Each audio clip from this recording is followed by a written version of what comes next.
Dear friends and my dear viewers, today I'm going to tell you about the history of Carnatics and how the part of India, Carnatic, mainly reshaped the whole history of the whole world, as well as it also reshaped the history of whole India, and which led to the colonial period of British India. So let's start the today's topic of Anglo-Carnatic War. So basically, हुआ क्या? So let's see. First of all, we understand what is and where is Carnatic. So Carnatic is the part in the eastern coast of India. Mainly four cities which connect the Carnatic, which are first of all Chikakol, Ellore, Rajmanjali, and the last one it is the Mustafanagar. So Carnatic was kept under the governorship. It was kept by Aurangzeb. It was kept under the governorship of Hyderabad. It was led by the Zulfikar Ali Khan, and as I have told you, Zulfikar Ali Khan was the Wazir of the Jahandar Shah's court. But you know what happened to next? After Zulfikar Ali Khan, Anwaruddin came to the power, and in 1749 itself, in the Battle of Ambur, Anwaruddin was killed, and in 1748, Asaf Jah also died. No, what happened? So first we need to understand about these two companies. First one is the French East India Company, which came in 1664, operated all action from Pondicherry. Later it established in various parts of the Indian subcontinent. And second one was the British India Company. We all know about the British India Company, but the first place where they will both fight with each other was in the Carnatic itself. The Carnatic War, also known as the Anglo-French War. So the first Anglo-French War. Let us discover the first Anglo-French War. Both these companies were powerful, but British East India Company was a private trading company, and French East India was a government owned company. So अब आप ही बताइए, resources पहले किसके पास आएंगे? Private वाले के पास resources तुरंत आएंगे. In the governmental system, you need to go through various checks and balances system. So there is a delay type of thing happening towards the French East India Company. So now what happened?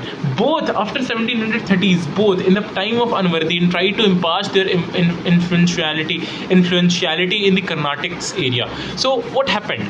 Let us discuss. After the death of both the rulers, Anwaruddin and Asaf Jah, a battle, a system of succession started to happen.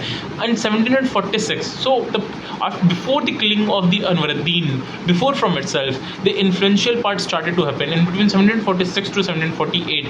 Not due to the local reason, but due to the overall, the global reason. Because of the global reason, first Anglo-Carnatic War happened, Anglo-French War happened. But why it happened? Let make me clear. The French captured the Madras area because at that time Dupleix was the governor from the French East India Company, and he was really a learned personality. He was a very intelligent person. He was very calm yet very aggressive type of person who tried to conquest the whole Indian subcontinent. He tried to influence, he tried to impart their influentiality in the whole continent of India, in the whole Indian subcontinent. Whereas the British East India Company captured the Nova Scotia region of the North America. Where is Nova Scotia? If you will see a land going towards the Atlantic Sea in the North American continent, you will see that part is Nova Scotia region. So both these companies captured each other's land in different parts of the world. So there was one more reason. Maria Theresa from Britain, she tried to emerged as the sole queen of Habsburg Empire. Habsburg Empire at that time contained Germany, some part of Poland, and those empire you will get to know about in the world history more of the Habsburg Empire. But Maria Theresa was trying to claim as the queen of that empire, and due to these reasons, war happened between the French and the Britain. So that's why the companies of their land also started to fight. But at the end, Treaty of Aix-la-Chapelle was signed to them. The claim of Maria Theresa was granted. The Madras was being granted to the British East India Company, and the Nova Scotia region was granted to the French East India Company. This was the first. After the death of Anwaruddin and Asaf Jah, nominees started to happen from both the companies. Companies started to initiate their nominees. For Hyderabad, French raised the Muzaffar Jung, and Britishers raised the Nasir Jung. And for Carnatics, Muhammad Ali from Britain side and the Chanda Sahib from the French side. So now what is going to happen? See, in a small skirmish, the Muzaffar Jung died, and in the Muzaffar Jung's place, Shabda Jung take place. Shabda Jung sit on the throne of Nawab. In the Carnatic, what happened is very important. In 1751, siege of Arcot happened.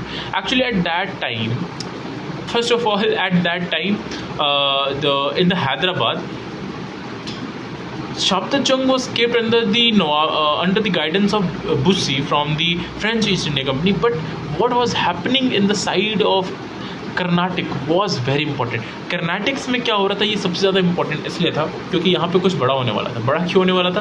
क्योंकि उस time पे Saunders जो थे, ये Saunders वो नहीं, that is not the Saunders that was killed by Bhagat Singh, but it was different.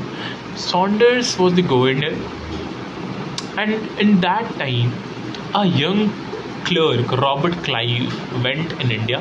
He was not so much literate, he was not a high level graduate, but he was very clever. He decided, he gave a strategical plan to Saunders. That was the siege of Arcot. Now in 1751 siege of Arcot happened, but इसमें हुआ क्या था, ये रणनीति को हम लोग आइए समझते हैं. So many soldiers, thousands of soldiers was sent to the Arcot. Arcot was like the capital of Carnatic. So Arcot में बहुत सारे soldiers को भेज दिया गया 20 से 21 दिन पहले. किससे पहले मैं बताता हूँ. भेज दिया गया हज़ारों लोगों को phases में, from phases like 200 to 500 people at once, after then 300 to 500 people at the second time. इस तरीके से phases में भेज दिया गया. अब होता क्या है, वो लोग वहाँ पर अडेप्ट हो गए, रहना सीख गए, लोगों के बीच घुल मिल सीख गए 1 महीने के दौरान. उस 20 से 25 दिन में वो लोग सीख गए, घुलना मिलना रहना सीख गए, and they were like locals. और उस सोल्जर्स में इंडियन सोल्जर्स सबसे ज़्यादा थे, and after then British soldiers. जब वहाँ पे खाने की कमी हो जाती थी ना, क्योंकि बाहर से पैसा तो नहीं आ सकता, एक बार जब वो लोग तो आरकोट में चले गए तो ब्रिटिश ईस्ट इंडिया कंपनी उनको पैसा नहीं भेज सकते थे. तो यू नो व्हाट हैपेंड,